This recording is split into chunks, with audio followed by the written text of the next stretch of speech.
Hello students, welcome to my channel special smart study. आज हम HI और ITD का common paper child development and learning की first unit करेंगे। यह पेपर है एचआई और आईटीडी का कॉमन पेपर है, इसलिए दोनों ही कोर्स करने वाले स्टूडेंट्स इसे ध्यानपूर्वक देखें, क्योंकि अब एग्ज़ाम मई और जून में होने वाली हैं। इसके लिए मैंने ये वीडियो बनाई है। तो ये वीडियो आपके मई और जून में होने वाले एग्ज़ाम के लिए हेल्पफुल रहेगी, इसलिए आप इसे ध्यानपूर्वक देखिएगा। तो स्टार्ट करते हैं अपनी आज की क्लास। तो सबसे पहली यूनिट है हमारी वृद्धि और विकास, यानी कि वृद्धि क्या होती है और विकास क्या होता है। इसमें इनकी परिभाषा पढ़ेंगे, इसका अर्थ जानेंगे और इन दोनों के बीच में अंतर जानेंगे, क्योंकि सबसे ज़्यादा इम्पोर्टेंट प्रश्न यही आता है कि वृद्धि और विकास में अंतर क्या क्या है। तो आज हम इस यूनिट में इनके बारे में पढ़ेंगे। तो स्टार्ट करते हैं।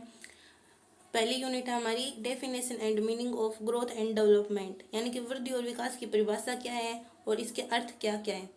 तो विभिन्न वैज्ञानिकों ने इनकी परिभाषा दी है कि वृद्धि इसे कहते हैं, विकास इसे कहते हैं। तो ज़्यादा नहीं, लेकिन 2 या 3 वैज्ञानिकों की हमें परिभाषा याद रखनी पड़ेगी, जो कि हमारे एग्ज़ाम के लिए अति महत्वपूर्ण है। तो स्टार्ट करते हैं। सबसे पहले वृद्धि को जानेंगे। तो वृद्धि का अर्थ आमतौर पर मानव के शरीर के विभिन्न अंगों के विकास तथा उन अंगों की कार्य करने की क्षमता का विकास माना जाता है। यानी कि सामान्य तौर पर देखा जाए तो वृद्धि हमारे शरीर में होने वाला परिवर्तन है, और जिसके कारण हमारे अंगों की कार्य करने की क्षमता में भी परिवर्तन आता है, उसे ही वृद्धि कहा जाता है। व्यक्ति के इन शारीरिक अंगों के विकास के परिणाम स्वरूप उसका व्यवहार किसी न किसी रूप से प्रभावित होता है। जैसे कि हमारे शरीर में कोई भी परिवर्तन आया तो हमारा शरीर जो भी कार्य करेगा उसकी क्षमता में परिवर्तन आता है। इसलिए हमारे शरीर में जो भी परिवर्तन आता है उसके परिणाम को हमें देख सकते हैं, जिसके कारण हमारे व्यवहार में भी प्रभाव देखने को मिलता है। इस प्रभाव के परिणाम स्वरूप ही उस व्यक्ति के अंगों में परिवर्तन होता है। इस तरह वृद्धि से अभिप्राय है शरीर, आकार और भार में वृद्धि।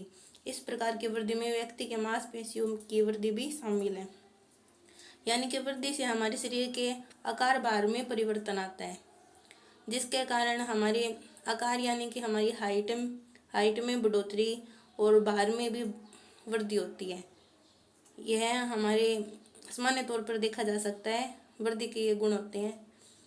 तो वृद्धि को हमें नॉर्मल रूप से जाने तो वृद्धि हमारे शरीर में होने वाला परिवर्तन है, जिसके कारण हमारे शरीर के आकार और भार में वृद्धि होती है।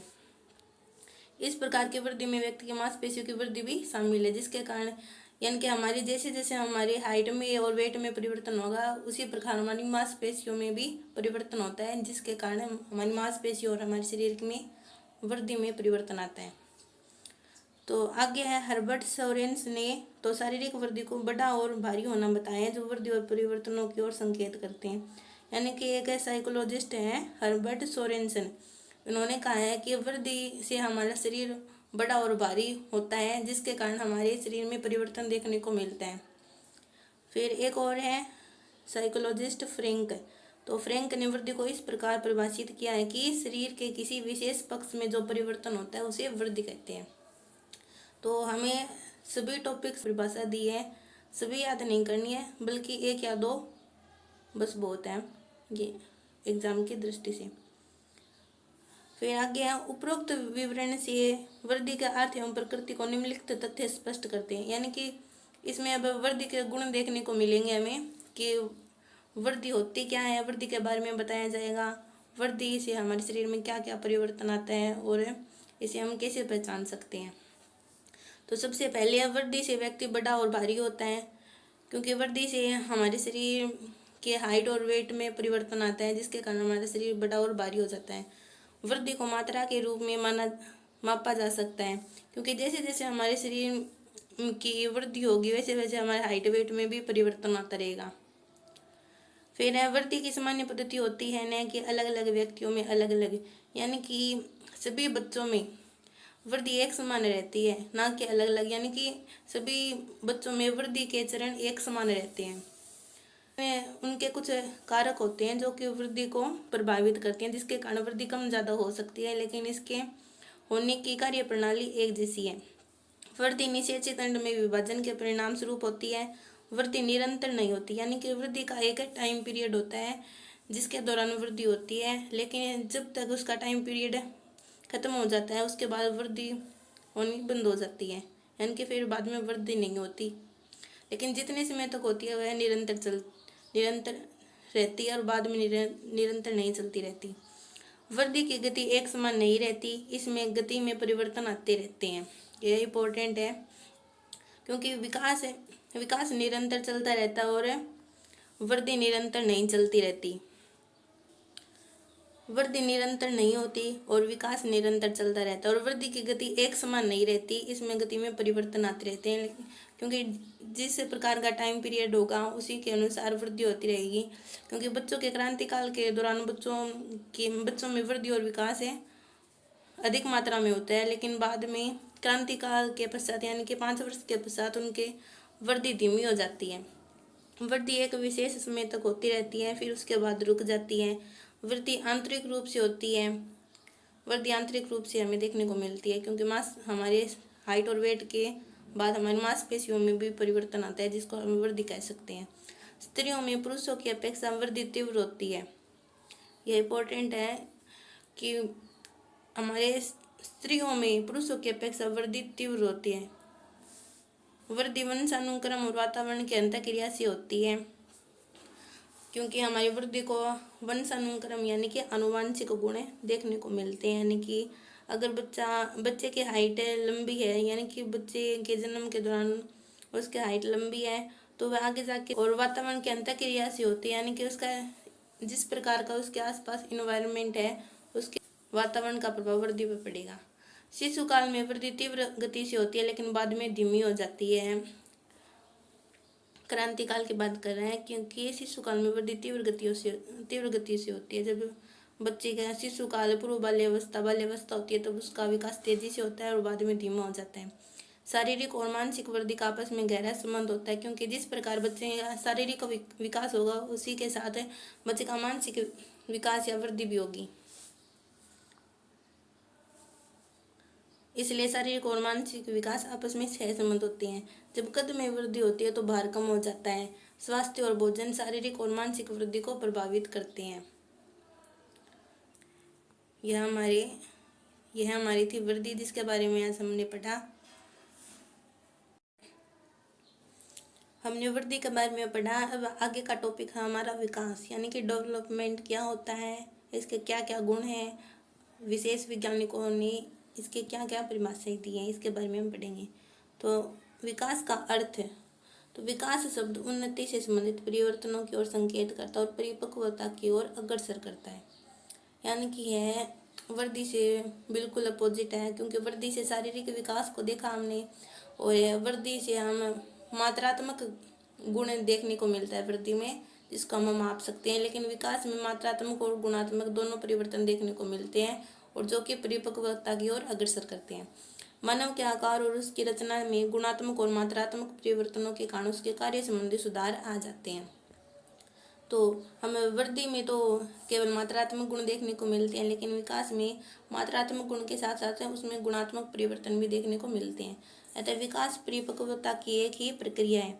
अधिकतर शारीरिक विकास शारीरिक वृद्धि पर निर्भर करता है, यानी कि वृद्धि विकास का एक छोटा रूप होता है, जिसके कारण वृद्धि विकास को प्रभावित करती है। जैसे जैसे शारीरिक वृद्धि होती रहेगी वैसे वैसे ही बच्चे का शारीरिक विकास भी होता रहेगा। वृद्धि और विकास के इस बुनियादी संबंध के कारण वृद्धि और विकास शब्दों को एक दूसरे के लिए प्रयोग किया जाता है। ये वही बात है कि वृद्धि विकास का एक छोटा रूप होती है। जर्सिल टेलफोर्ड और सॉरी के अनुसार विकास शब्द का अर्थ उन जटिल प्रक्रियाओं का समूह है जिनमें निषेचित अंड से एक परिपक्व व्यक्ति का उदय होता है। यानी कि जैसे जैसे व्यक्ति में शारीरिक वृद्धि होगी उसके साथ ही बच्चे का शारीरिक विकास भी होगा, जिसके कारण बच्चा परिपक्व होगा। जब तक बच्चा परिपक्व नहीं होगा तब तक उसका विकास नहीं माना जा सकता। यह इन वैज्ञानिकों की परिभाषा दी है विकास के लिए। फिर आगे हर्लोक के अनुसार विकास परतों में वृद्धि तक ही सीमित नहीं है, बल्कि यह परिपक्वता के लक्ष्य की ओर परिवर्तनों की एक प्रगतिशील श्रृंखला है। यानी कि मान लीजिए कि बच्चे का बच्चे की वृद्धि हो गई, उसके हाइट और वेट में परिवर्तन आ गया, लेकिन जब तक उसका मानसिक विकास नहीं होगा तब तक उसे हम परिपक्व नहीं मान सकते। यानी कि विकास परतों में वृद्धि तक ही सीमित नहीं है, बल्कि उसे परिपक्वता की ओर अग्रसर करता है। फिर आगे वृद्धि के भांति विकास की भी अपनी विशेष प्रकृति होती है। विकास की भी अपनी एक निश्चित पद्धति होती है। विकास सदा सामान्य से विशिष्ट दिशा की ओर होता है। वृद्धि की तरह विकास रुकता नहीं है, यह जन्म से लेकर मृत्यु तक निरंतर होता ही रहता है। यानी कि वृद्धि की तरह विकास की भी एक प्रकृति है, निश्चित पद्धति होती है, इसमें विकास निरंतर चलता रहता है। विकास है वृद्धि की भांति रुकता नहीं है, कभी भी जीवन पर्यंत चलता है। बच्चों में विकास है शेष अवस्था से शुरू होकर मृत्यु पर्यंत चलता रहता है, इसलिए वृद्धि और विकास आपस में अपोजिट है। वास्तव में विकास शब्द का प्रयोग सभी प्रकार के परिवर्तनों के लिए उपयुक्त होता है, जिससे व्यक्ति की कार्य क्षमता, कार्य कुशलता और व्यवहार में प्रगति हो।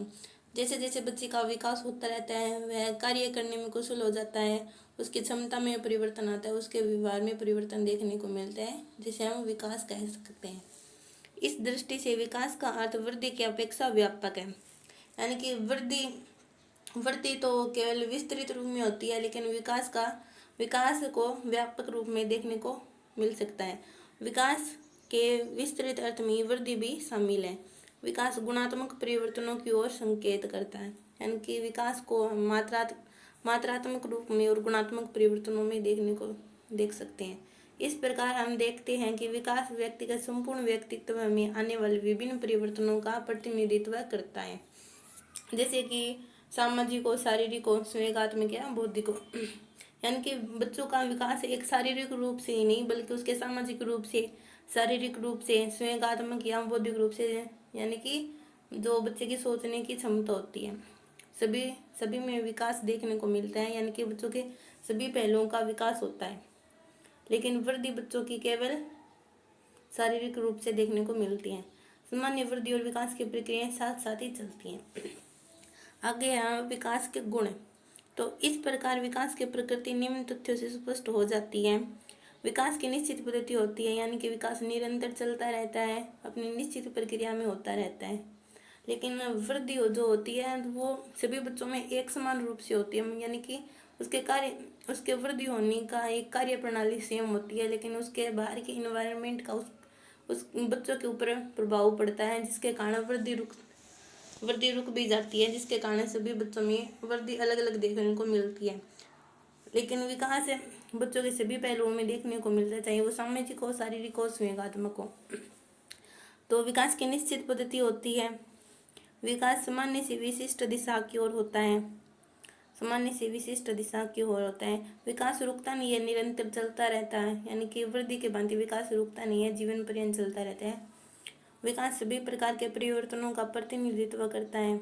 सभी प्रकार के परिवर्तन, यानी कि शारीरिक, सामाजिक, संवेगात्मक या बौद्धिक। विकास का अर्थ अधिक व्यापक है। विकास और वृद्धि की प्रक्रियाएं साथ साथ चलती हैं, जो हमने ऊपर पढ़ा था। विकास गुणात्मक परिवर्तनों का संकेतक है, जिनके विकास को गुणात्मक रूप में देखा जा सकता है। फिर आगे का टॉपिक है हमारा वृद्धि और विकास में अंतर। यह बहुत इंपॉर्टेंट है हमारे एग्जाम की दृष्टि से, इसलिए आप इसे बहुत ही अच्छे तरीके से ध्यानपूर्वक पढ़िएगा। तो स्टार्ट करते हैं हम हमारी वृद्धि और विकास में अंतर। सबसे पहले हम वृद्धि के बारे में पढ़ेंगे, फिर आगे विकास के बारे में पढ़ेंगे। तो पहले वृद्धि के गुण जान लेते हैं, फिर आगे हम विकास के गुण जानेंगे।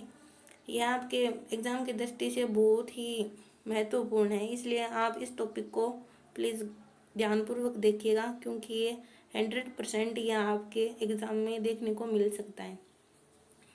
तो पढ़ते हैं वृद्धि के बारे में। वृद्धि से आशय शारीरिक एवं व्यवहारिक बदलाव से है।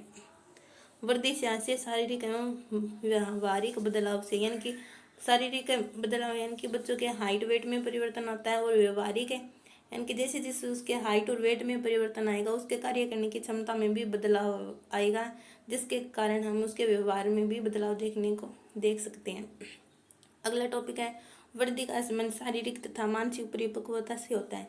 यानी कि जैसे जैसे बच्चे की शारीरिक वृद्धि होगी, वैसे वैसे भी उसके मस्तिष्क की भी वृद्धि होगी, और यह सहसंबंध रहती है शारीरिक और मानसिक वृद्धि। इसलिए शारीरिक और मानसिक वृद्धि आपस में सहसंबंधित होती है, और दोनों में बच्चों में शारीरिक और मानसिक रूप से दोनों प्रकार से इसकी वृद्धि होती रहती है। फिर आगे वृद्धि किसी विशेष पक्ष अथवा आंशिक स्वरूप को ही करती है, यानी कि शारीरिक रूप को हम आंशिक मान सकते हैं, क्योंकि वृद्धि का एक टाइम पीरियड होता है, उसके बाद वह रुक जाती है। वृद्धि निश्चित आयु के बाद रुक जाती है।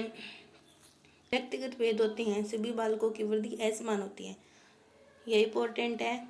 वृद्धि में व्यक्तिगत भेद होते हैं, यानी कि बच्चों में हर बच्चे में वृद्धि होती है, लेकिन उसके व्यक्तिगत भेद होते हैं। सभी प्रकार के बच्चों में वृद्धि अलग अलग रूप से देखने को मिल सकती है, इसलिए बच्चों में होने वाली वृद्धि को असमान कहा जाता है। असमान वृद्धि के रूप में इसकी तुलना की जाती है। सभी बच्चों में वृद्धि असमान होती है, यानी कि जब बच्चे का जन्म होता है, जब वो गर्भावस्था में होता है, या जन्म के जो समय का टाइम पीरियड होता है, जिसके कुछ भी असमानता के कारण या कुछ भी क्षति होने के कारण बच्चों में वृद्धि को अलग अलग देखा जाता है, इसलिए वृद्धि को असमान बताया गया है। फिर आगे है वृद्धि का मापन उचित होता है, जैसे शरीर की लंबाई व भार की वृद्धि को मापा जा सकता है, यानी कि वृद्धि को सामान्य तौर पर कहा जाए तो शरीर के भार एवं वेट में परिवर्तन होता है, जिसको वृद्धि कहते हैं। फिर हमने ये वृद्धि के गुण पढ़े, और अब है विकास के गुण। विकास के गुणों के बारे में पढ़ेंगे, जिसके पहले हमने वृद्धि के पढ़े, अब विकास के पढ़ेंगे। ये दोनों आपस में अंतर है वृद्धि और विकास के, जिसे आप नोट कर लीजिएगा, क्योंकि ये बहुत इंपॉर्टेंट टॉपिक है फर्स्ट यूनिट में। तो हम आगे पढ़ेंगे डेवलपमेंट के गुण। तो पहला है विकास से शरीर के विभिन्न शारीरिक, मानसिक तथा व्यवहारिक संगठन से होता है।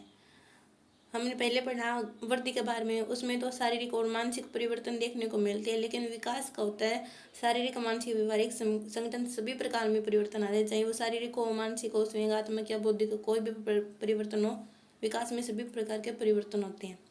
विकास वातावरण से भी संबंधित होता है, क्योंकि विकास के कुछ कारक होते हैं जो कि विकास के ऊपर इफेक्ट डालते हैं, जिससे विकास प्रभावित होता है,